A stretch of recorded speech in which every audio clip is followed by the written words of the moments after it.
सुखो बुद्धान उपादो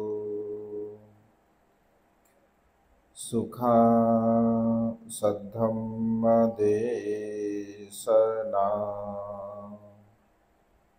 सुखा संघससामग्गी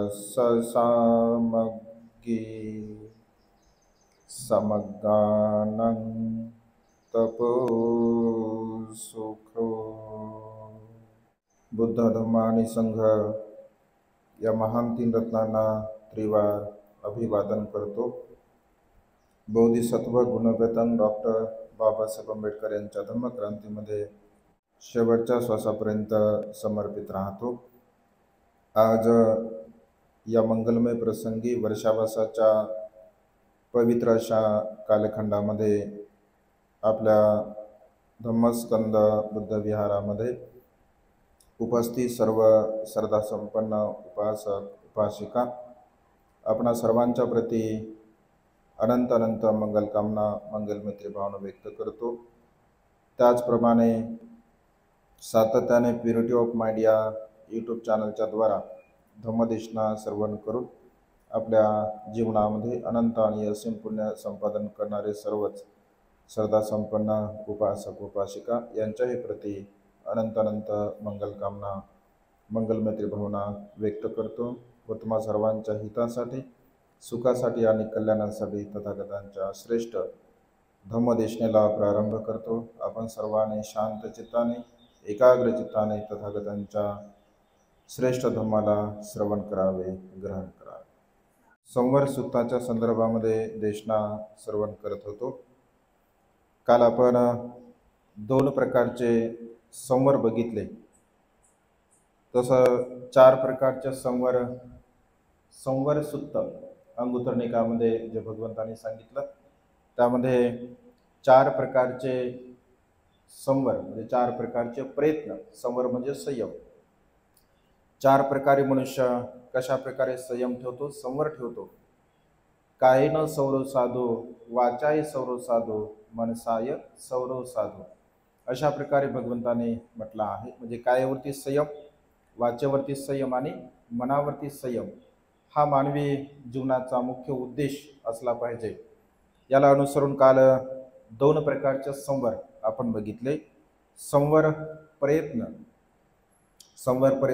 हा भाग सुद्धा आपण बघितला, ज्यामध्ये 6 आयतनावरती मनुष्य कशा प्रकारचा संयम ठेवतो काल आपण सविस्तर ते बघितलं।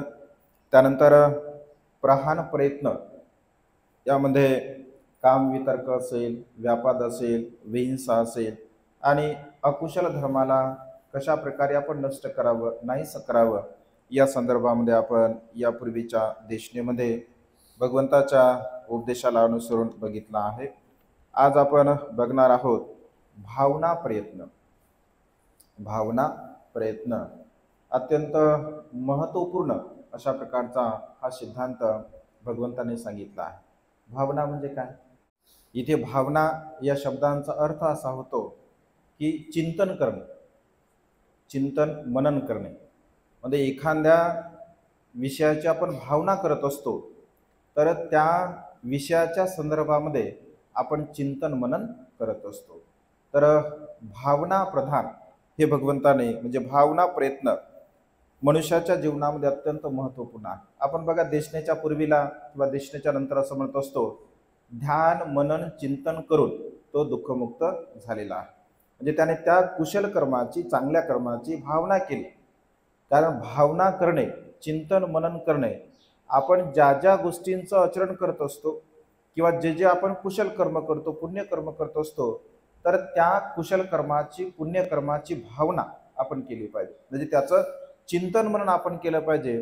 कारण चिंतनशीलता ही आपल्या जीवनामध्ये अत्यंत महत्त्वपूर्ण आहे।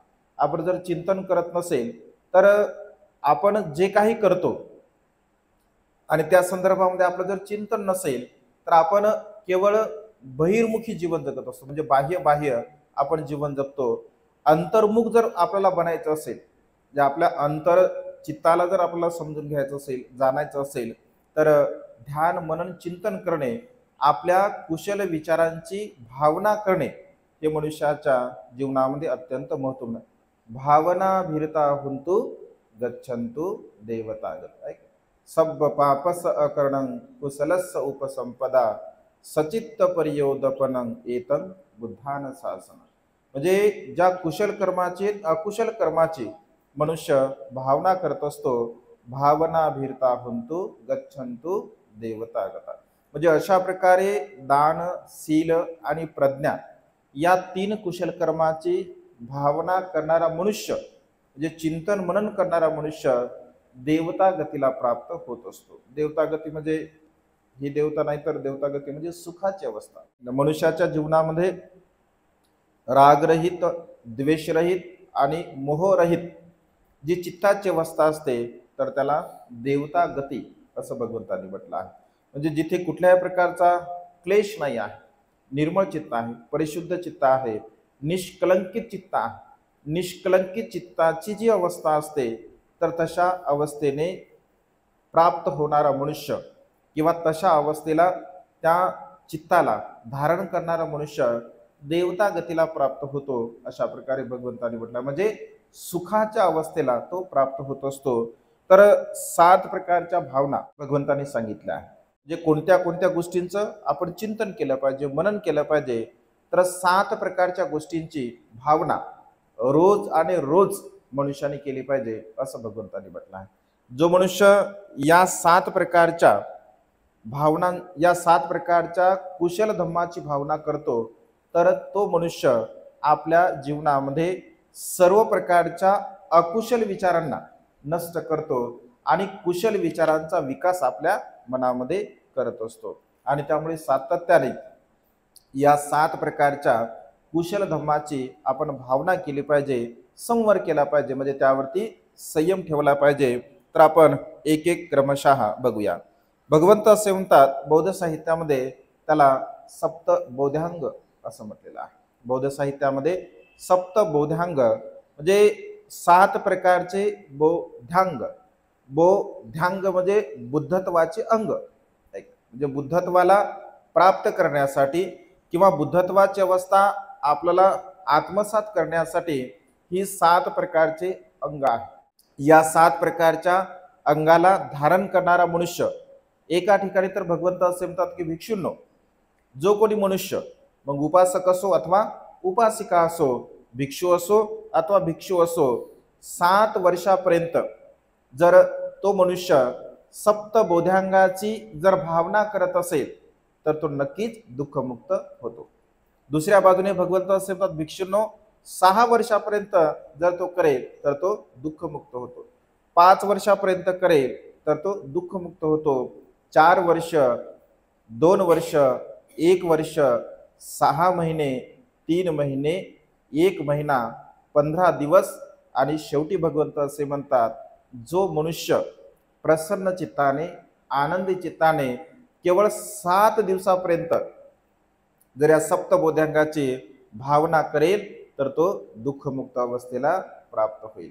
म्हणजे एवढं अत्यंत महत्त्वपूर्ण हे बोधांग सुत्त आहे, सप्तबोधांग सुत्त आहे. तर भगवंत असे म्हणतात की परंतु ते करत असताना चित्त मात्र अत्यंत प्रसन्न असावं, अत्यंत आनंदी असावं. सर्व प्रकारच्या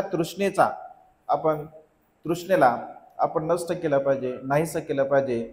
म्हणजे विकाररहित चित्ताने जर ती भावना केली तर ते शक्य आहे. विकाराने युक्त असणारं चित्त असेल मग 7 वर्ष काय, म्हणजे 7 दिवस काय, 7 वर्ष आणि 7 जन्म जरी आपण केलं तरी सुद्धा काही प्राप्त होणार नाही. आणि त्यामुळे चित्ताची अवस्था ही अत्यंत महत्त्वपूर्ण आहे आणि त्यामुळे याची भावना केली पाहिजे आपण. भावना संवर, भगवंत असे म्हणतात की भावना संवर जर तुमच्यामध्ये असेल आणि हळूहळू ते भावना संवर जर तुम्ही तुमच्यामध्ये जे निर्माण करत असाल तर त्याचा लाभ तुमच्या जीवनामध्ये होत असतो. तरी 7 प्रकारच्या भावना कोणत्या आहेत त्या आपण क्रमशः बघूया. स्मृती बोधांग. स्मृती म्हणजे काय? स्मृती म्हणजे आठवण. स्मृती म्हणजे आठवण. स्मृती बोधांग. स्मृती म्हणजे आठवण. स्मृती म्हणजे जागरूकता, स्मृती म्हणजे आपल्या चित्ताला कुशल विचारामध्ये सदा सर्व काळ, जे कुशल विचार आपल्या चित्तामध्ये उत्पन्न होत असतात त्याला सदा सर्व काळ अत्यंत सतर्कतेने, जागरूकपणे त्या चित्तावरती आपण लक्ष केंद्रित करणे. कारण मनुष्याचं जे मन आहे तर ते वेगवेगळ्या प्रकारच्या विचारांचं उगमस्थान आहे. भगवंत असे म्हणतात की आपलं जे मन आहे या मनाला एक पहारेकरी ठेवला पाहिजे. जो मन आहे आपलं, या मनाला एक पहारेकरी ठेवला पाहिजे. जसं आपल्या घराला किंवा बिल्डिंगला पहारेकरी ठेवला जातो, त्या पहारेकऱ्याचं काम काय असते की बिल्डिंगमध्ये येणाऱ्या प्रत्येक व्यक्तीवरती लक्ष ठेवणे, बिल्डिंगमधून जाणाऱ्या प्रत्येक व्यक्तीवरती लक्ष ठेवणे, हा अत्यंत सतर्कपणे, जागरूकपणे हे कार्य तो करत असतो. अगदी आपल्या मनाला सुद्धा एक पहारेकरी आपण ठेवला पाहिजे. आपल्या मनाचा पहारेकरी कोण? तर आपल्या मनाचा पहारेकरी स्मृती. आपल्या मनाचा पहारेकरी कोण आहे? तर स्मृती आहे. म्हणजे स्मृतीला आपल्या मनाचा पहारेकरी आपण बनवलं पाहिजे. मग मनाचा पहारेकरी कशासाठी? तर मनामध्ये जे अकुशल विचार उत्पन्न होतात किंवा मनामध्ये जे कुशल विचार उत्पन्न होतात, म्हणजे चांगले विचार आणि वाईट विचार उत्पन्न होतात, तर स्मृतीच्या द्वारा आपण ते धारण केलं पाहिजे. स्मृतीच्या द्वारा आपण जागरूक केलं पाहिजे की अशा अशा प्रकारे हा विचार आपल्या चित्तामध्ये उत्पन्न होत आहे. सदा सर्व काळ जर मनुष्य जागरूक असेल, सतर्क असेल, चांगल्या विचारांची तो पुन्हा पुन्हा आठवण करत असेल, कारण चांगल्या विचारांचं संवर्धन करणे, चांगल्या विचारांचं संवर्धन करणे मनुष्याच्या सुखावह असते, मनुष्याच्या हिताच असते, मनुष्याच्या कल्याण असते. आणि त्यामुळे ज्यांची स्मृती चांगली आहे, ज्या मनुष्यांची स्मृती चांगली आहे, तर तो मनुष्य आपल्या जीवनामध्ये कधीही अपयशी होत नाही. परंतु ज्यांची स्मृती चांगली नसेल, विस्मरण जर मनुष्याला असेल, तर बऱ्याचशा गोष्टी आपल्या हातून निघून जातात आणि मनुष्य सहज बोलता बोलता असं म्हणतो की अरे मला ही काही गोष्ट आठवणच नाही राहिली, ही गोष्ट माझ्याकडून विसरूनच गेली. बहुतांश लोकांच्या बाबतीमध्ये अशा प्रकारचं घडत असतं. तर मग अशा प्रकारचं का घडते? आपल्याला कधी कधी एखादी गोष्ट आठवत नाही, कधी कधी काही काही गोष्टी आपण अनेक वेळा त्याचं पाठांतर करतो, त्याचं चिंतन करतो, मनन करतो, तरी सुद्धा कधी कधी आपल्याला त्या गोष्टी आठवत नाही, म्हणजे विस्मरण होते. तर का होते? तर भगवंत असे म्हणतात याला 5 कारणं आहे. भगवंत असे म्हणतात की याला 5 कारणं आहे की मनुष्याला का आठवत नाही. एक वेळचा प्रसंग आहे, एक संगाराव नावाचे ब्राह्मण भगवंताकडे जातात आणि भगवंताला म्हणतात की भगवान, मी अनेक वेळा जे मंत्र पाठ केलेले आहे, अनेक वेळा ते मंत्र मी पाठ केले, अनेक वेळा त्या मंत्रांचा जप सुद्धा मी केला, त्याचं चिंतन मनन सुद्धा केलं, तरी सुद्धा भगवान मला ते मंत्र काही आठवत नाही. म्हणजे पुन्हा पुन्हा पुन्हा पुन्हा मी ते केलं, परंतु मला काही ते आठवत नाही. कधी कधी असा प्रसंग येतो की मी स्तब्ध होऊन जातो, मला समोरचा शब्द सुद्धा आठवत नाही. कधी कधी बघा, आपण वंदना म्हणताना सुद्धा एखादा शब्द आपला आटकून जातो. ऍक्च्युली आपल्याला ते पाठ असतं, आपण ते रोजच म्हणत असतो, रोजच म्हणतो, पाठ असतं, पण एखादा शब्द आटकला का समोर नेमकं काय आहे हे आठवतच नाही आणि लगे मग आपण तिथे थांबून जातो. म्हणजे तुमचंच होते असंही नाही, कधी कधी आमचंही होऊन जाते. म्हणजे कधी कधी एखाद्या दुसऱ्या विचारामध्ये जर आपण असेल, म्हणजे दुसरे विचार जर करत असेल, तर ते बोलता बोलता राहून जाते ते शब्द. नंतर विचारते अरे हे राहिलं का? हा ते राहिलं होतं. स्मृती विस्मृती होते आपल्याला. तर तो म्हणतो की भगवान असं का होते? भगवंत उदाहरण देतात, काही गोष्टी भगवंत उदाहरणाने समजून सांगतात. भगवंत असे म्हणतात की महाराज, जसं समजून घ्या, एखाद्या म्हणजे भांड्यामध्ये पाणी आहे आणि त्या भांड्यामध्ये जर समजून घ्या आपण विचार केला की त्या भांड्यामध्ये मी माझं प्रतिबिंब, माझा चेहरा पाहू शकतो, पाणी स्वच्छ आहे, नितळ पाणी आहे, तर त्या पाण्यामध्ये तुम्ही तुमचं प्रतिबिंब पाहू शकता का? तर तो म्हणतो हो महाराज, कारण स्वच्छ पाणी असेल तर पाहू शकतो ना आपण. स्वच्छ पाण्यामध्ये भांडं जर असेल तर त्या भांड्यामध्ये आपला चेहरा, आपलं प्रतिबिंब आपल्याला दिसतं, तर हो पाहू शकतो. पुन्हा भगवंत असे म्हणतात, जर समजून घ्या त्या पाण्यामध्ये तुम्ही काळा किंवा निळा रंग टाकला, पाणी अगोदर तर स्वच्छ आहे, परंतु त्यामध्ये काळा किंवा निळा रंग तुम्ही टाकला तर आता रंगाने पाणी युक्त आहे, ऐक ना, पुन्हा पाणी रंगाने युक्त झालेलं आहे. तर या रंगाने युक्त असणाऱ्या पाण्यामध्ये जर तुम्ही असा विचार केला की आता माझा चेहरा मी पाहू शकतो, तर तुम्ही पाहू शकाल का? नाही. का? पाणी रंगाने युक्त आहे, आता चेहरा दिसणार नाही. समजून घ्या, पाणी स्वच्छ आहे, पाणी स्वच्छ आहे आणि त्या पाण्याला तुम्ही खालून अग्नी दिलेला आहे, त्या पाण्याला खालून तुम्ही अग्नी दिला आहे. पाणी आता उकळत आहे, पाणी आता उकळत आहे. तर उकळणाऱ्या पाण्यामध्ये आपण आपलं प्रतिबिंब पाहू शकतो का? पाहू शकत नाही. का? कारण पाणी सध्या उकळत आहे. समजून घ्या, एखादा तलाव आहे आणि त्या तलावामध्ये अगोदर पाणी फार स्वच्छ होतं, परंतु आता काळानुरूप त्या तलावावरती पूर्ण म्हणजे पाण्यावरती शेवाळ जमलेले आहे किंवा त्या पाण्यामध्ये गवत उगवलेलं आहे. तर अशा प्रकारच्या पाण्यामध्ये आपण आपलं प्रतिबिंब पाहू शकतो का? पाहू शकत नाही. का? कारण पाण्यावरती आता शेवाळ आलेले आहे. समजून घ्या, भगवंत असे म्हणतात पाणी म्हणजे अत्यंत स्वच्छ आहे, शीतल पाणी आहे आणि हवेनं पाणी ते हेलकावे खात आहे. ऐक ना, पाणी हवेनं हेलकावे खाते. तर अशा प्रकारच्या त्या पाण्यामध्ये आपण आपलं प्रतिबिंब पाहू शकतो का? नाही पाहू शकत. समजून घ्या, भगवंत असे म्हणतात स्वच्छ पाणी आहे आणि त्या स्वच्छ पाण्यामध्ये माती टाकून दिलेली आहे, त्या स्वच्छ पाण्यामध्ये माती टाकून दिली आणि पाणी ते मिक्स केलं तर त्यामध्ये आपलं प्रतिबिंब आपण पाहू शकतो का? तर पाहू शकत नाही. का? कारण पाणी आता गढूळ झालेलं आहे, पाणी आता घाण झालेलं आहे. भगवंत असे म्हणतात की अगदी तशाच प्रकारे मनुष्याच्या चित्तामध्ये जर कामछंद असेल, व्यापाद असेल, थीनमिद्य असेल, औदुत्य कृत्य असेल आणि विचिकित्सा असेल, हे 5 प्रकारचे विकार जर मनुष्याच्या चित्तामध्ये जर उत्पन्न झाले असतील तर मनुष्य आपल्याला ज्या गोष्टी आठवतात त्या गोष्टी सुद्धा मनुष्य विसरून जात असतो.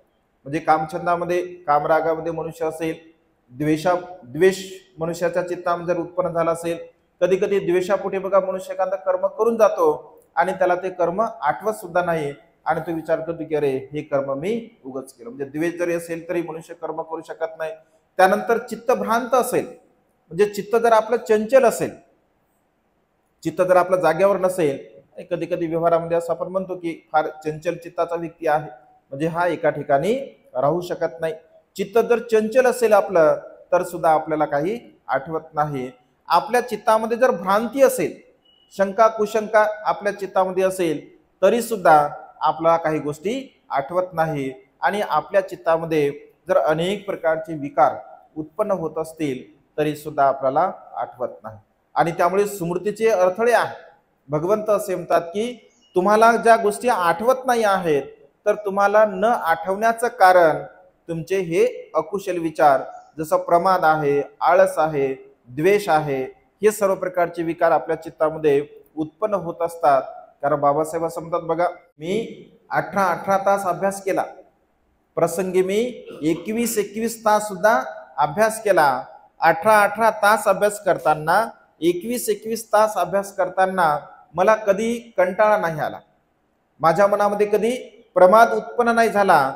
आजकालचे विद्यार्थी, बाबासाहेब विद्यार्थ्यांना उपदेश करताना म्हणतात, आजकालचे विद्यार्थी 1 तासभर जर त्यांनी अभ्यास केला, 2 तास जर अभ्यास केला तर त्यांना प्रमाद उत्पन्न होतो आणि तपकरीची चुटकी त्यांना घ्यावी वाटते, एक सिगारेटचा सुरका त्यांना घ्यावा वाटतो किंवा अन्य काही तर त्यांना खावं लागतं की जेणेकरून आपल्याला तरतरी यावी म्हणून. परंतु मला मात्र ह्या कुठल्याही प्रकारच्या गोष्टींची आवश्यकता नाही आहे, कारण माझी स्मृती अत्यंत मजबूत आहे, माझी स्मृती अत्यंत दांडगी आहे. आणि त्यामुळे मनुष्य सदा सर्व काळ जर कुशल विचाराचं जर चिंतन करत असेल, कुशल विचारामध्ये जर मनुष्य रममान राहत असेल तर त्या मनुष्याला अनेक दिवसाची जर तुम्ही गोष्ट विचारली तर अनेक दिवसापूर्वीची गोष्ट सुद्धा तो मनुष्य सांगू शकतो. कारण त्याची स्मृती तशी असते. भंते आनंदाला संपूर्ण सुत्त पाठ होते, भंते उपालींना संपूर्ण विनय पाठ होते. का? कारण त्यांची स्मृती तशा प्रकारची दांडगी होते. आणि त्यामुळे भगवंत असे म्हणतात की मनुष्याने भावना करत असताना आपली स्मृती ही जागरूक ठेवली पाहिजे. कारण संवर स्मृती आपल्या जीवनामध्ये अत्यंत महत्वपूर्ण आहे आणि संवर स्मृती जर तुमची असेल, स्मृती जर जागरूक नसेल तर अनेक प्रकारच्या समस्येला आपल्याला समोर जावं लागतं आणि त्यामुळे जागरूकता कोणत्याही कामामध्ये केवळ धम्म श्रवण करणे किंवा धम्म आचरण करणे एवढ्यापुरती स्मृती जागरूक असली पाहिजे असं बिलकुलच नाही आहे. भगवंत असे म्हणतात, चालताना, बोलताना, बसताना, उठताना, व्यवहारिक काम करताना म्हणजे अगदी सतर्कपणे जागरूकपणे आपण ते कार्य केलं पाहिजे. रस्त्याने जर आपण चाललो, समजून घ्या रस्त्याने आपण जात आहोत आणि वेगळ्या विचारामध्ये आपलं कुठेतरी वेगळेच विचार चालू आहे आणि चालता चालता आपल्याला अचानकपणे ठेच लागून जाते. ठेच लागल्याबरोबर आपलं रक्तबंबाळ बोटं होतात, बोटाला लागते आणि तेवढ्यामध्ये समोरून एखादा व्यक्ती यावा ज्या व्यक्तींचं आपल्यासोबत पटत नाही. त्या क्षणी तो समोरून व्यक्ती यावा की त्याच्यासोबत बिलकुलच आपलं पटत नाही, एकदम म्हणजे सूत्र जुळलेलं आहे 36 से 36, असा व्यक्ती जर आपल्या समोरून आला तर आपण काय विचार करतो, अरे याचं तोंड पाहिल्यामुळे ऐक ना, याला पाहिल्यामुळे मात्र मला हे लागलं, म्हणजे असं माझं नुकसान झालं. आपण इकडे तिकडे पाहत चाललो, त्याचा विचार नाही करत आपण. आपली स्मृती जागरूक नाही याचा पण विचार करत नाही आपण. डायरेक्टली समोरच्यावरती आपण तशा प्रकारचा दोष लावत असतो. परंतु तसं सत्य आहे का ते? तसं बिलकुल सत्य नाही आहे. कारण आपला दोष आहे, आपली स्मृती जागरूक नाही आहे, आपण सतर्क नाही आहे, आपण पुढे पाहून चालत नाही आहे, आपण इकडे तिकडे बघत आहोत आणि त्यामुळे आपल्याला हानी होत असते, आपल्याला दुःख होत असते. दुसरं उदाहरण व्यवहारिक जर घेतलं आपण आपल्या परिवारातलं, जसं समजून घ्या एखादी भगिनी स्वयंपाक बनवत आहे, एखादी भगिनी स्वयंपाक बनवत आहे. जर तुम्ही भाजी बनवत असताना, कुठल्याही प्रकारची भाजी बनवत असताना जर तुमची स्मृती जागरूक नसेल तर भाजी बरोबर होऊ शकते का? होऊ शकत नाही. आणि मग सहज आपल्या घरचे लोक म्हणतात, अरे आज काय बरोबर चित्त जागेवर नव्हतं वाटते, आज काय भाजीमध्ये जशी पाहिजे तशी टेस्ट आलेली नाही आहे. का नाही? कारण आपलं चित्त काय जाग्यावर नसतं.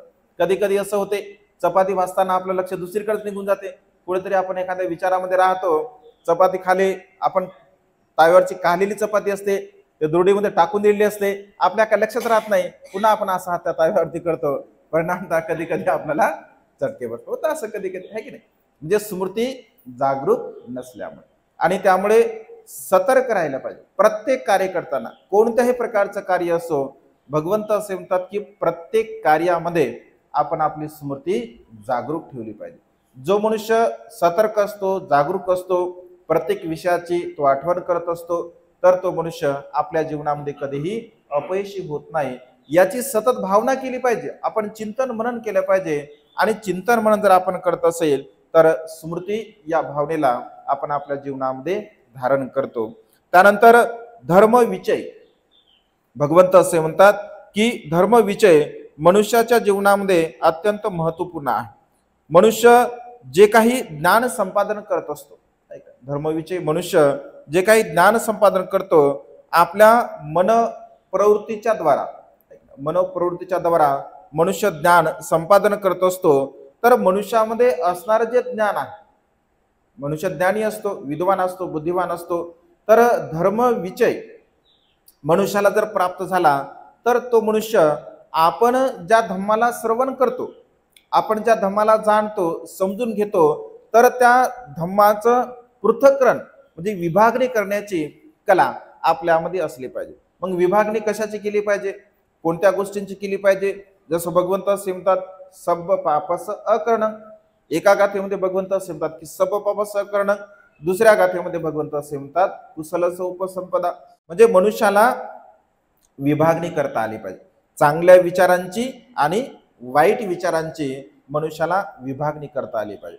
म्हणजे धम्मविचय, धम्माच्या संदर्भामध्ये चिंतन मनन करत असताना, धम्म आचरण करत असताना, धम्माचं ज्ञान संपादन करत असताना, कारण ज्ञान हे वेगवेगळ्या प्रकारचं आहे. म्हणजे ज्ञान चांगलंच असेल असं बिलकुल नाही आहे. ज्ञान मनुष्य संपादन करतो तर अनेक प्रकारचे ज्ञान मनुष्य संपादन करत असतो. चांगलंही ज्ञान मनुष्य संपादन करतो, वाईटही मनुष्य ज्ञान संपादन करतो. कारण दोनही प्रकारचे ज्ञान मनुष्य संपादन करत असतात आणि त्यामुळे कुठल्या प्रकारचं ज्ञान आपण संपादन करावं आणि कुठल्या प्रकारचं ज्ञान आपण संपादन करू नये हे सुद्धा मनुष्याला समजलं पाहिजे.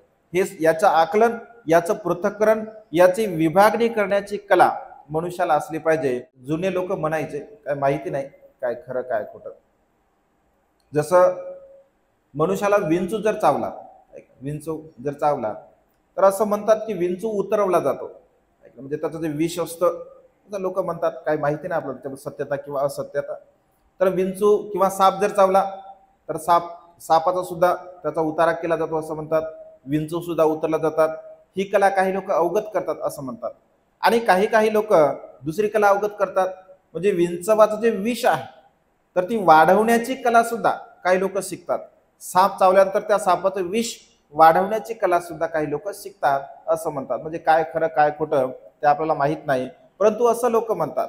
म्हणजे यावरून चांगल्या सुद्धा विद्या संपादन करण्याची कला मनुष्याकडे असते आणि वाईट विद्या सुद्धा संपादन करण्याची मनुष्याकडे कला असते.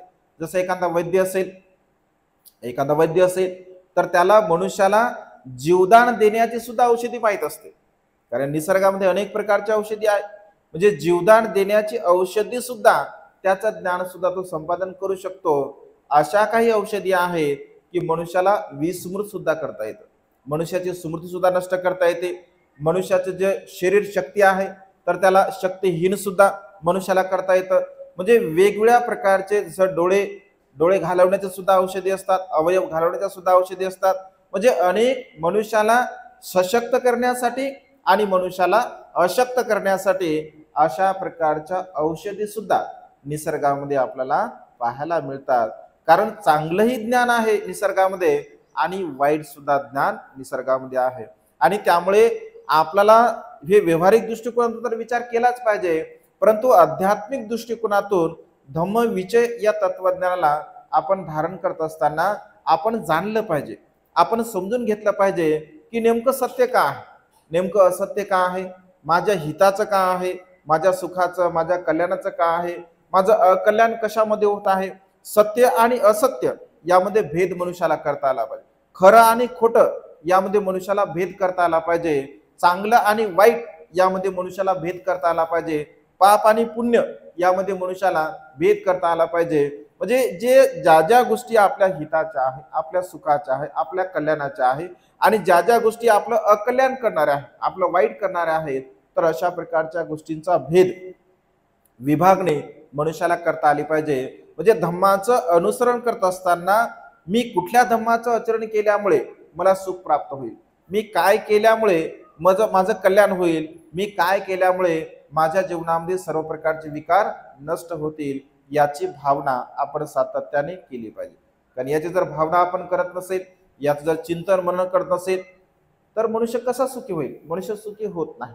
आणि त्यामुळे आपल्या कुशल विचारांची भावना आपण रोज केली पाहिजे की आज दिवसभरापर्यंत माझ्याकडून कायेने वाचेने आणि मनाने किती कुशल कर्म झाले, आज दिवसभरापर्यंत माझ्याकडून कायेने वाचेने आणि मनाने किती अकुशल कर्म झाले, याचं सतत चिंतन मनन आपण केलं पाहिजे. सतत आपण भावना केली पाहिजे. आणि सतत भावना करणारा मनुष्य तो जर जागरूक असेल तर तो करेल, जागरूक नसेल तर तो करणार नाही. आणि त्यामुळे सदा सर्व काळ आपण जागरूक राहून धम्मविजय तत्वाचा अंगीकार करण्याचा आपण प्रयत्न केला पाहिजे. त्यानंतर वीर्य म्हणजे प्रयत्न. मग प्रयत्न कशासाठी, वीर्य म्हणजे प्रयत्न, तर प्रयत्न कशासाठी, तर भगवंत असे म्हणतात सद्धमाचं अनुसरण करण्यासाठी, सत्कर्म करण्यासाठी, चांगले कर्म करण्यासाठी, पुण्यकर्म करण्यासाठी आपण वीर्य केलं पाहिजे, म्हणजे प्रयत्न केले पाहिजे. प्रयत्न मनुष्याच्या जीवनामध्ये अत्यंत महत्त्वपूर्ण आहे. आपण जर प्रयत्नच करत नसेल तर मनुष्याच्या जीवनामध्ये कधीही यश संपादन होऊ शकत नाही. आणि त्यामुळे कोणत्या मार्गाने प्रयत्न करावे हे सुद्धा मनुष्याला समजलं पाहिजे. वीर्य पारमिता, बोधिसत्वाने वीर्य पारमिता आपल्या जीवनामध्ये पूर्ण केलेली आहे. कारण मनुष्य आपण जे काही ध्येय आपल्या समोर ठेवत असतो, आपले जे काही संकल्प असतात, विकल्प असतात, आपले जे काही अधिष्ठान असतात, तर त्या अधिष्ठानाच्या प्रती एखादं तुम्ही समजा अधिष्ठान केलं, तुम्ही संकल्प केला की माझ्या जीवनामध्ये अशा अशा प्रकारचं मला कुशल कर्म करायचं आहे, पुण्यकर्म करायचं आहे, आणि हे पुण्यकर्म करताना, हे कुशल कर्म करत असताना तुमचं जर वीर्य नसेल, म्हणजे तुम्ही जर त्यासाठी प्रयत्न करत नसाल, तर ते सक्सेस आहे का, यशस्वी होऊ शकते का, नाही. तर ते सक्सेस होऊ शकत नाही. आणि त्यामुळे तुमच्या जीवनामध्ये जी गोष्ट तुम्हाला संपादन करायची आहे, जी गोष्ट तुम्हाला प्राप्त करायची आहे, तर त्या गोष्टीसाठी तुम्हाला प्रयत्न करणं अत्यंत आवश्यक आहे. सिद्धार्थ बोधिसत्व जेव्हा ध्यान साधनेला बसतात आणि ध्यान साधनेला बसल्यानंतर आपण बघतो त्यांचं शरीर पूर्णपणे कृश बनते, अशक्त बनते, आणि अशा प्रकारची त्यांची स्थिती होते की आता ते मरणासन्न अवस्थेला प्राप्त होतील. 6 वर्षापर्यंत ते तपश्चर्या करतात, हळूहळू हळूहळू कमी अन्न सेवन करतात, आणि कमी हळूहळू अन्न सेवन केल्यामुळे त्यांचं शरीर पूर्णपणे कृश होत असते. आणि शेवटी त्यांना मार म्हणतो, अरे सिद्धार्थ, तू तर आता मरणासन्न आहे, तू तर आता मृत्यूला प्राप्त होणार आहे, आणि तू अशा प्रकारचं ध्यान तपश्चर्या करून काय लाभ होणार आहे, काय फायदा होणार आहे, तू तर आता मरणार आहे, हे सर्व काही तू आता सोडून दे आणि तू घरी जा. तू आजही घरी गेला तरी सुद्धा आजपासून 7व्या दिवशी तू चक्रवर्ती सम्राट बनू शकतो, तू राजा बनू शकतो, कारण तू राजाचा पुत्र आहे. तर तेव्हा सिद्धार्थ बोधिसत्व महाराला असं म्हणतात की मी माझ्या जीवनामध्ये जे ध्येय संपादन केलं, जे अधिष्ठान संपादन केलं, ते अधिष्ठान जोपर्यंत मी पूर्ण करत नाही, मग या आसनावरती मी बसलो आहे, या आसनावरती बसला असताना माझं संपूर्ण रक्त जरी सुकून गेलं, माझ्या हड्ड्या जरी तुटून पडल्या, माझं मांस जरी गळून पडलं, मी संपूर्ण छिन्न विछिन्न जरी झालो, तरी सुद्धा मी माझ्या ध्येयापासून परावृत्त होणार नाही, मी माझ्या ध्येयापासून दूर जाणार नाही. एक वेळेस हिमालय पर्वत आपली जागा बदलू शकेल, एक वेळेस गंगा नदी पूर्णपणे सुकून जाऊ शकेल, परंतु माझा संकल्प, माझं अधिष्ठान कधीही नष्ट होणार नाही. मी माझ्या ध्येयाप्रती जे प्रयत्न करतो, जे वीर्य करतो, जो पराक्रम करतो, तो मात्र मी कधीही थांबवणार नाही.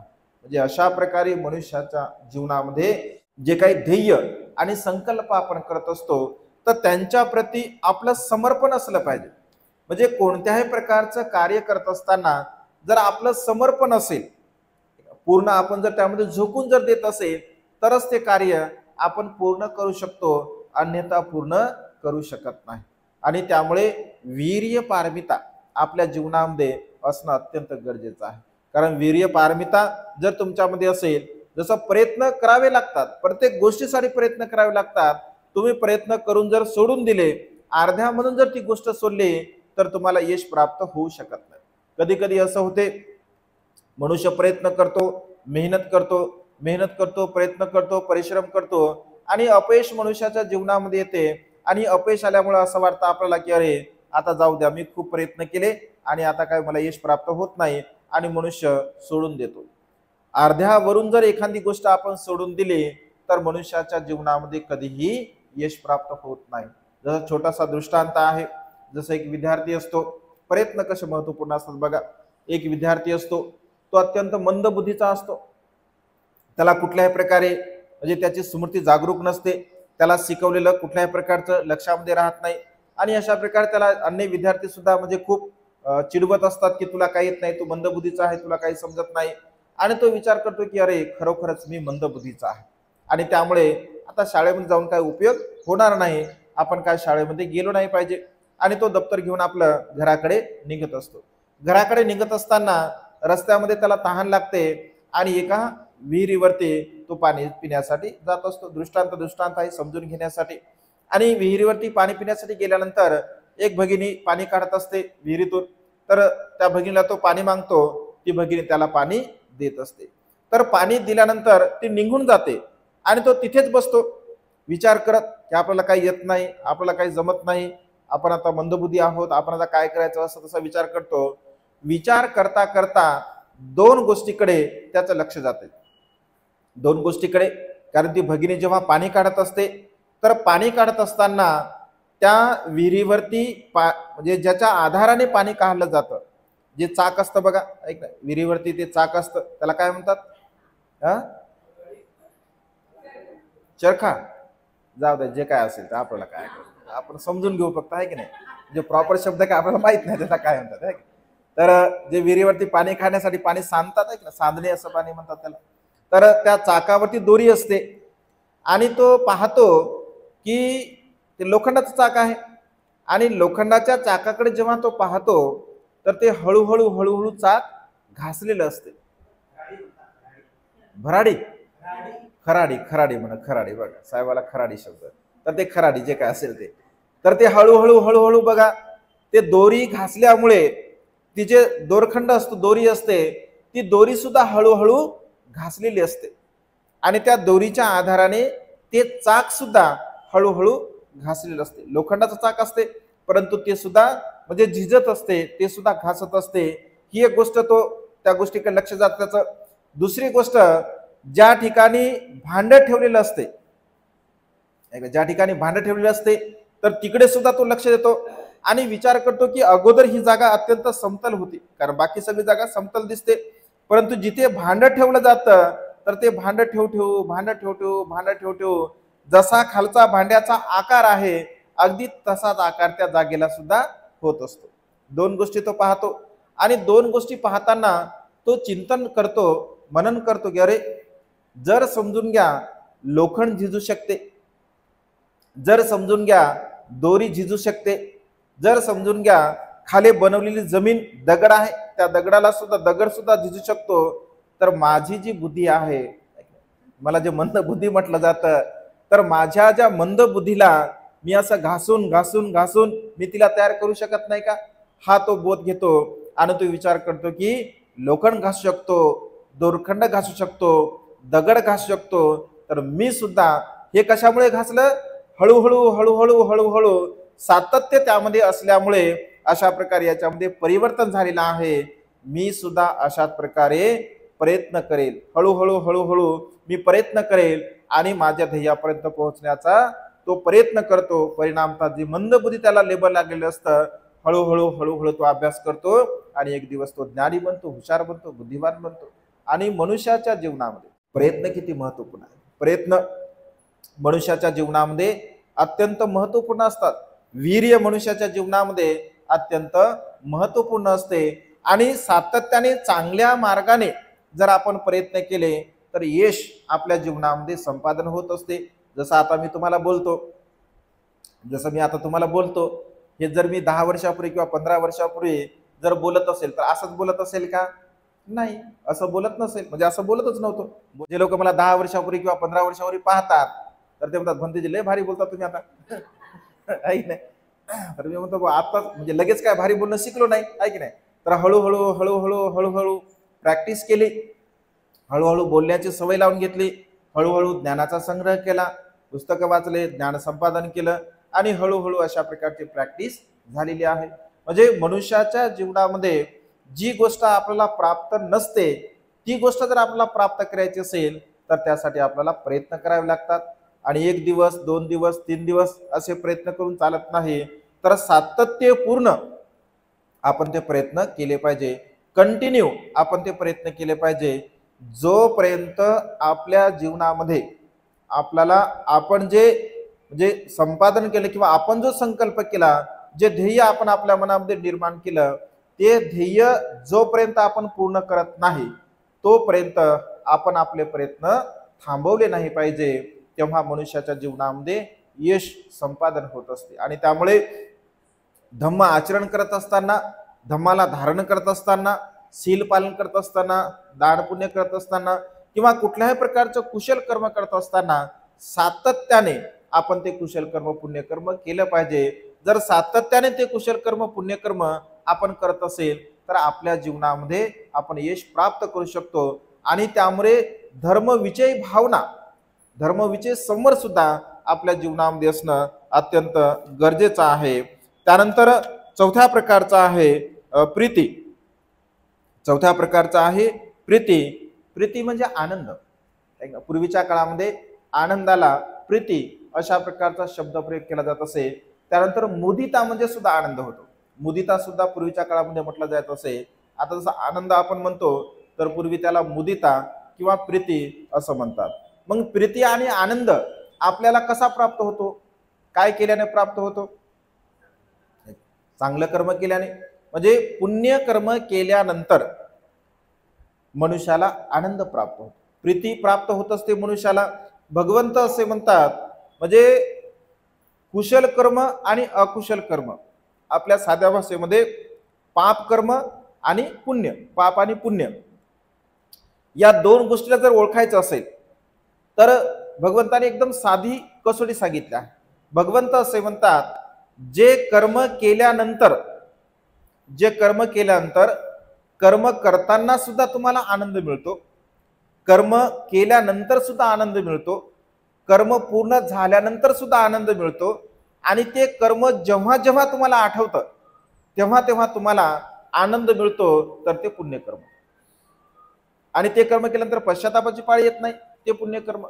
जे कर्म करताना सुद्धा भीती वाटते, चिंताग्रस्तता असते, भीती वाटते. काही कर्म करताना मनुष्याला भीती वाटते, कर्म करताना सुद्धा भीती वाटते, कर्म केल्यानंतर सुद्धा भीती वाटते. ते कर्म जेव्हा जेव्हा मनुष्य आठवतो तेव्हा तेव्हा सुद्धा मनुष्याला भीती वाटते, आणि ते कर्म पूर्ण झाल्यानंतर मनुष्याला पश्चाताप होतो. असे कर्म म्हणजे पाप कर्म. म्हणजे पाप कर्म आणि पुण्यकर्म याची साधी आणि सोपी व्याख्या भगवंताने सांगितली.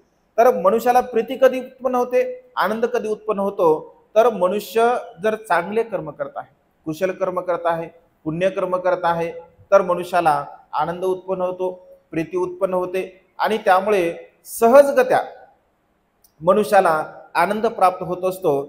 आनंद प्राप्त करण्यासाठी फार मोठं काम केलं पाहिजे असं बिलकुलच नाही. एक क्षणभर एखादी गोष्ट जरी आपण केली तरी सुद्धा आनंद आपला प्राप्त होतो. आपल्या चित्तामध्ये एखादा कुशल भाव जरी उत्पन्न केला तरी सुद्धा समोरच्याला आपण आनंद देऊ शकतो. जसं छोटंसं उदाहरण म्हणून तुम्हाला सांगतो, तुम्ही अनुभवलं असेल तर कधी अनुभवा, मी नेहमी सांगत असतो. जसं समजून घ्या, आपण बस स्टँडवरती गेलो किंवा रेल्वे स्टेशनवरती गेलो, रेल्वे स्टेशन किंवा बस स्टँडवर गेल्यानंतर तिथे म्हणजे भिकारी असतात किंवा वेडे लोक असतात. वेडा व्यक्ती समजून घ्या एखादा, आणि वेड्या व्यक्तीला तुम्ही पाहिलं, समजून घ्या वेडा व्यक्ती तुमच्या समोर आला आणि त्या वेड्या व्यक्तीला तुम्ही पाहिलं, तर त्या वेड्या व्यक्तीला पाहिल्यानंतर वेड्या व्यक्तीला पाहिल्याबरोबर दोन गोष्टी तुमच्या चित्तामध्ये उत्पन्न होतात. कोणत्या? पाहता क्षणी समजा वेडा व्यक्ती, तर तो ऑलरेडी घाण असतो, तो त्याला पाहिल्या काय उत्पन्न होते? खरं सांगा, काय उत्पन्न होते? आपल्या मनामध्ये घृणा उत्पन्न होते, तिरस्कार उत्पन्न होतो, किंवा त्याची भीती वाटते की येते काय माझ्या अंगावर, असं वाटतं. एक भाव झाला. आणि तशा भावनेमध्ये जर तुम्ही त्याच्याकडे बघितलं आणि एक दृष्टिक्षेप नजरेने तुम्ही जर समजा रागाच्या भावनेमध्ये किंवा द्वेषाच्या भावनेमध्ये जर त्याच्याकडे तुम्ही नजर टाकली, तर क्षणामध्ये जर तुम्ही अनुभवलं असेल, तो सुद्धा आपल्याकडे रागाने बघतो. जर समजा त्याला अधिक राग आला तर तो दगड सुद्धा घेतो हातामध्ये, आहे की नाही? म्हणजे का आपण जर त्याला काही बोललो का आपण त्याला काहीच नाही बोललो, फक्त आपण त्याच्याकडे बघितलं, पण आपल्या चित्तामध्ये आपण घृणा उत्पन्न केली, द्वेष उत्पन्न केला, राग उत्पन्न केला, तर ती जी भावना आहे, ते जे तरंग आहे, तर त्या व्यक्तीपर्यंत पोहोचतात. दुसऱ्या बाजूने त्याच वेळेला व्यक्तीला आपण चालता जर सहज त्याच्याकडे बघितल्यानंतर त्या जर स्मित हास्य केला, आपण स्माइल दिली, आपण त्याच्याकडे जर पाहून हसलो, समजून घ्या, तर तो सुद्धा नकळत आपल्याला स्माइल देतो, तो सुद्धा हसतो. का होते असं? कारण आपल्या हृदयामध्ये त्याच्या प्रती करुणा भाव उत्पन्न झाला, दयाभाव उत्पन्न झाला. आपण सहज म्हणतो, अरे काय स्थिती आहे, अरे बघा किती काय हाल आहे, असा भाव आपल्या चित्तामध्ये उत्पन्न झाला. आणि आपल्या हृदयातून जर त्याच्या प्रती करुणाभाव, मैत्रीभाव जर निघाला, प्रेमभाव जर निघाला, दयाभाव जर निघाला, आणि आपण जर स्मित हास्य केलं, तर तो सुद्धा आपल्याकडे तशा प्रकारचं स्मित हास्य करू शकतो. कशामुळे? कारण आपण तशा प्रकारचा भाव उत्पन्न केल्यामुळे. म्हणजे आपण आपल्या हृदयामध्ये जो भाव उत्पन्न करतो, जी भावना उत्पन्न करत असतो, तर ती भावना सुखाची आणि दुःखाची असते. प्रीती ज्याला म्हणलं भगवंताने, आपण आपल्या हृदयामध्ये जो भाव उत्पन्न करतो, तर तो भाव सुखाचा सुद्धा असू शकतो आणि दुःखाचा सुद्धा असू शकतो. कधी कधी आपण म्हणतो बघा, बोलता बोलता व्यवहारामध्ये आपण म्हणतो, त्याचं तोंड पाहिलं की टेन्शनच येते, तिचं तोंड पाहिलं की एकदम टेन्शनच येते, आणि कधीही पहा तिच्याकडे, तिच्या चेहऱ्यावर 12 वाजलेले असतात. म्हणतो व्यवहारामध्ये आपण बोलता बोलता, कारण काही काही लोक असे रागिष्ट असतात, म्हणजे त्यांच्याकडे पाहावंच वाटत नाही, असं वाटतं की बाई याच्याकडे न पाहिलेलं बरं. कारण आपल्या मनामध्ये सुद्धा तसा भाव उत्पन्न होत असतो. आणि कधी कधी असं म्हणतो, काय हसमुख चेहरा आहे की नाही, म्हणजे काय प्रसन्न, नेहमी तुम्ही प्रसन्न राहता, काय तुमच्या प्रसन्नेचं राज, असं कधी कधी म्हणतो आपण. म्हणजे काही काही लोकांना स्मित हास्य करायची सवय असते, किंवा चांगल्या प्रकारचं, म्हणजे हृदयामध्ये जसा भाव असतो, म्हणजे आपल्या मनामध्ये जो भाव असतो, तशा प्रकारचा भाव आपल्या चेहऱ्यावरती येतो, आपल्या मनामध्ये उत्पन्न होतो. आणि त्यामुळे भगवंत असे म्हणतात, जी प्रीती आपल्या चित्तामध्ये उत्पन्न, जे सुख आपल्या चित्तामध्ये उत्पन्न होते, तर तो भाव आपल्या हृदयातून येतो. आपण जर चांगला विचार केला, कुशल विचार केला, पुण्याचा विचार केला, तर तो भाव आपल्या मनामध्ये उत्पन्न होत असतो. म्हणजे सत्कर्म केल्यानंतर मनुष्याला सदा सर्व काळ आनंद, प्रीती, सुखाचा अनुभव त्यांना प्राप्त होत असतो. त्यानंतर प्रशब्दी, 6व्या प्रकारची भावना आहे प्रशब्दी. म्हणजे मनुष्याचं जे चित्त आहे, तर त्या चित्ताला शांतता लाभली पाहिजे. अशांतता चित्त मनुष्याचं जर असेल, अशांत माझं चित्त आहे, भ्रांत चित्त आहे, किंवा वेगवेगळ्या प्रकारच्या विचारामध्ये माझं चित्त गुंतलेलं आहे, अशा प्रकारचा भाव मनुष्य जर मनामध्ये निर्माण करत असेल, म्हणजे प्रशब्दी चित्ताची चंचलता असते. कधी कधी मनुष्याचं चित्त एवढं चंचल असते, दुर्दम्य असते, की त्याचं चित्त एकाग्र होऊ शकत नाही. त्याचं चित्त नेहमी चंचल असते, तो एका विचारावरती ठाम राहू शकत नाही. एक लगेच बोलतो की लगेच दुसरं बोलतो, दुसरं बोललं लगेच तिसरं बोलतो. म्हणजे तो नेमकं पहिल्यांदा काय बोलला त्याला माहित नसते, दुसऱ्यांदा तो काय बोलला ते माहित नसते. पहिल्या बोलण्याशी दुसऱ्या बोलण्याचं, आणि दुसऱ्या बोलण्याशी पहिल्या बोलण्याचं त्याचं काही तारतम्य नसते. आणि आपण बोलता बोलता असं म्हणतो की काय बोलता, तुम्हाला तरी कळते का, अगोदर काय बोलले ना आता काय बोलाले, तारतम्य आहे का तुमच्या बोलण्यामध्ये? थोडस जरा तारतम्य ठेवा आणि शांतपूर्वक जरा बोला. म्हणजे चंचल चित्त जर आपलं असेल, तर आपण नेमकं काय बोलतो हे सुद्धा आपल्याला कळत नाही. म्हणजे चित्ताची जी भ्रांती आहे, चित्ताची भ्रांती स्थिती आहे, तर त्या भ्रांती चित्तीला सुद्धा आपण जाणलं पाहिजे, समजलं पाहिजे, त्याचं चिंतन म्हणून केलं पाहिजे, भावना केली पाहिजे, अरे मी काय बोलत आहो, मी कसं बोलत आहो, म्हणजे कोणतं बोलत आहो, कशासाठी बोलत आहो, याचं भान सुद्धा मनुष्याला असलं पाहिजे. म्हणजे कुशल बोलणे, चांगल्या प्रकारचं बोलणे, कारण चांगलं बोललो आपण, कुशल बोललो, तर आपल्या चित्ताला सुख लाभत असते. प्रशब्दी म्हणजे चांगलं बोलल्यानंतर, चांगला विचार केल्यानंतर जे चित्ताला सुख लाभते, चित्ताला मध्ये जे प्रसन्नता आपल्याला प्राप्त होत असते, तर त्याला चित्त सुख अर्थात प्रशब्दी असं भगवंतांनी म्हटलं आहे. म्हणजे चित्ताला सुख प्राप्त होणे खूप मोठी गोष्ट आहे. आपल्या मनाला सुख प्राप्त झालं पाहिजे, म्हणजे माझं मन सुखी आहे, मी समाधानी आहे, अशी स्वतःला ती अनुभूती आली पाहिजे की अरे माझं मन मात्र अत्यंत सुखी आहे. आणि स्वतःचं मन सुखी करण्यासाठी आपण काय करू शकतो? मग जे जे काही कर्म आपल्याला असं वाटतात की हे कर्म केल्यानंतर मला सुख लाभते, किंवा हे कर्म केल्यानंतर माझ्या जीवनामध्ये आनंद मिळतो, तर तशा प्रकारचे कर्म सातत्याने आपण आपल्या जीवनामध्ये केले पाहिजे. कारण प्रशब्दी चित्ताची जी सुखाची अवस्था आहे, ती सुखाची अवस्था करण्यासाठी आपण सतत चिंतन केलं पाहिजे, मनन केलं पाहिजे. आपल्या कुशल विचारांची आपण सातत्याने भावना केली पाहिजे. जर कुशल विचाराची आपण भावना करत असेल, तर आपल्याला लाभ आपल्या जीवनामध्ये होत असतो. त्यानंतर 6वा आहे समाधी. समाधीची भावना केली पाहिजे आपण. समाधी भावना तर अत्यंत महत्वपूर्ण आहे. कुशल चित्ताची एकाग्रता. समाधी म्हणजे फक्त केवळ डोळे लावून बसणे नव्हे. ऐक ना, अनेक लोक डोळे लावून बसतात, आपल्याला वाटतं की लागलं ध्यान, तसं काही नसते. डोळे लावून बसणारा व्यक्ती जास्त डेंजर असतो, आहे की नाही? म्हणजे कमी बोलणारे व्यक्तीला असं डेंजर असतात. कधी कधी आपण म्हणतो की काहीच बोलत नाही, लय शांत बसते, जेव्हा बोलतात तेव्हा मात्र सारा कार्यक्रम बिघडून टाकतात, आहे की नाही? त्याच्यामुळं असं काही नाही आहे. म्हणजे शांत बसणारा व्यक्ती लय संयमशील आहे असं बिलकुल नाही आहे. समाधी म्हणजे कुशल चित्ताची एकाग्रता. ज्यांचं चित्त कुशल आहे, ज्यांच्या चित्तामध्ये राग नाही आहे, द्वेष नाही आहे, लोभ नाही आहे, मोह नाही, मीपणा, अहमपणा, गर्व, कुठल्याही प्रकारचा विकार नाही आहे. कारण बगळा सुद्धा समाधी लावते बघा, पाण्यामध्ये बगळा समाधी लावते कशासाठी? किंवा एखादा मासा येतो का आणि मी शिकार करतो का? मांजर घरामध्ये समाधी लावून बसते, मालकीन बाहेर जाते का आणि दूध मला पियाला भेटते का, म्हणजे तिची सुद्धा समाधीच असते. उंदीर सुद्धा म्हणजे मांजर उंदराला पाहून बिळाच्या समोर ध्यान बसते. चिता आपण एका डिस्कवरी मध्ये बघतो बघा, चिता एकदम शांत बसते, हळूहळू हळूहळू पाऊल टाकते. त्यासाठी शिकार करण्यासाठी. तर समाधी म्हणजे डोळे लावून बसणे नव्हे, तर समाधी म्हणजे कुशल चित्ताची एकाग्रता. म्हणजे मनुष्याचं चित्त जर एकाग्र होत असेल, मनुष्याला जर चांगल्या विचारामध्ये त्याचं चिंतन मनन होत असेल, जे चांगल्या विचाराला तो प्रसन्न करत असेल, आनंदी करत असेल, आणि त्यामुळे अनेक लोकांना असं वाटतं की डोळे लावून बसणे म्हणजे म्हणजे समाधी करणे, ध्यान करणं, डोळे लावून बसणं हे काही योग्य आपलं काम नाही किंवा हे आपलं काही नाही आहे. का वाटतं? कारण त्या लोकांना असं वाटते की ध्यान करणं म्हणजे आपल्या जीवनाला शिथिल करणे, आपल्या स्वतःला शिथिल करणे. काही काही लोक तर समजतात की ध्यान साधना केल्यामुळे बाबासाहेबांची क्रांती पूर्णपणे विझून गेली, बाबासाहेबांची क्रांती शांत झाली, असं लोक म्हणतात. असं बिलकुल नाही आहे. ध्यान साधना करणे म्हणजे आपल्या स्वतःच्या विकारावरती संयम ठेवण्यासाठी आपल्याला ध्यान साधना करावी लागत असते. आणि त्यामुळे असं काहीच नाही आहे की समाधी केल्यामुळे मनुष्य शांत होतो, समाधी केल्यामुळे मनुष्य थंडा होतो, समाधी केल्यामुळे क्रांती मनुष्याच्या चित्तामध्ये उत्पन्न होत नाही, चळवळ शांत होते, असं बिलकुल काही नाही आहे. हा भ्रम आहे. आणि त्यामुळे आपल्या जीवनामध्ये आपल्या स्वतःच्या विकारावरती संयम ठेवण्यासाठी आपल्याला समाधी करायची आहे.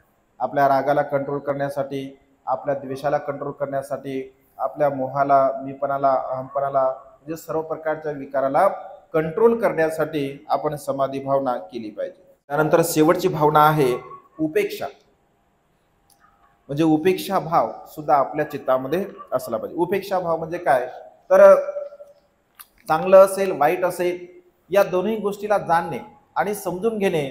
त्याच्यामध्ये वाईट असेल तर कुठल्याही प्रकारचा पश्चाताप न करणे, चांगलं असेल तर त्यामध्ये भारावून न जाणे.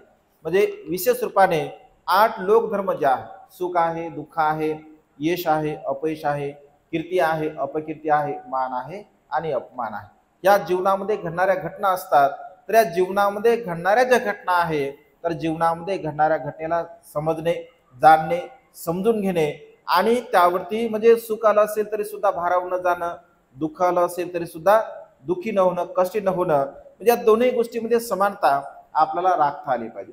आणि ज्या मनुष्याला या दोन्ही गोष्टीमध्ये समानता राखता येते, म्हणजे जीवनाचं आपल्या साध्या सोप्या भाषेमध्ये जीवनाचं संतुलन आपल्याला साधता आलं पाहिजे. जीवनाचं संतुलन यश अपयशामध्ये आपल्याला साधता आलं पाहिजे, सुख दुःखामध्ये आपल्याला साधता आलं पाहिजे, कीर्ती अपकीर्तीमध्ये आपल्याला साधता आलं पाहिजे, मान अपमानामध्ये सुद्धा आपल्याला ते साधता आलं पाहिजे. म्हणजे भारावून नाही गेलं पाहिजे, कोणत्याही परिस्थितीमध्ये आपण भारावून गेलं नाही पाहिजे. समता भाव आपल्या चित्तामध्ये आपण ठेवला पाहिजे. समता भाव जर आपण आपल्या चित्तामध्ये ठेवला असेल, त्याची सुद्धा भावना आपण केली पाहिजे, सुद्धा चिंतन म्हणून केलं पाहिजे की अरे ये तो बदलने वाला आहे. जे दुःख आलं असेल, हे दुःख काय कायम सुद्धा राहणार आहे. दुःखाच्या पाठीमागं सुख असते, सुखाच्या पाठीमागं दुःख असते. हा निसर्गाचा नियम आहे. दिवस आहे, रात्र आहे, अंधार आहे, प्रकाश आहे, हा निसर्गाचा नियम आहे. आणि त्यामुळे कधी हताश होऊन नाही गेलं पाहिजे की माझ्या जीवनामध्ये दुःखच आहे, मी परेशान आहे, अनेक प्रकारच्या अडचणी आहे, असं आपण पुन्हा पुन्हा पुन्हा पुन्हा पुन्हा पुन्हा त्याचं चिंतन मनन करून आपण कधीही दुःखपूर्ण जीवन जगण्याचा प्रयत्न नाही केला पाहिजे. स्वतःला कसं मी सुखी ठेवेल, स्वतःला मी कशा प्रकारचा आनंदी ठेवेल, मी स्वतः माझं जीवन कसं सुखी बनवेल, याचा आपण चिंतन मनन केलं पाहिजे. कारण भगवंत असे म्हणतात, हे सर्व जे काही नाते असतात ते आपले पाहुणे असतात. पाहुणे आहेत आपले, म्हणजे कधीही कोणासोबत कोणीही जाऊ शकत नाही. आणि त्यामुळे स्वतःचे कर्म स्वतःला सुधारायचे आहे, स्वतःचे पुण्यकर्म स्वतः करायचे आहे. आणि त्यामुळे मी माझं स्वतःचं हित कसं करेल, माझं स्वतःचं कल्याण कसं करेल, माझ्या जीवनामध्ये मी चांगल्या प्रकारच्या मार्गाचं कसं अनुसरण करेल, अशा प्रकारचं सातत्याने चिंतन मनन आपण आपल्या जीवनामध्ये केलं पाहिजे. आणि अशा प्रकारचं चिंतन मनन जर आपण आपल्या जीवनामध्ये करत असेल तर त्याचा लाभ आपल्या जीवनामध्ये आपल्याला होत असतो. आणि त्यामुळे सातत्याने भावना प्रयत्न सुद्धा आपण केले पाहिजे. त्यानंतर चौथा आहे अनुशय प्रयत्न. अनुशय प्रयत्न सुद्धा आपल्या जीवनामध्ये आवश्यक आहे. अनुशय प्रयत्न म्हणजे अनुशय संवर. तर तो अनुशय संवर कशा प्रकारचा आहे, अनुशय संवर कोणता आहे, कोणत्या कोणत्या प्रकाराने भगवंताने त्याला सांगितलं आहे, तर हा सविस्तर भाग उद्याच्या भागामध्ये बघूया. आजच्या मंगलमय प्रसंगी आजची धम्मदेशना इथे संपन्न करतो. सर्वांचं मंगल हो, सर्वांचं कल्याण हो, सर्वांना दीर्घायुष्य लाभ. बुद्धं नमामि, धम्मं नमामि, संघं नमामि.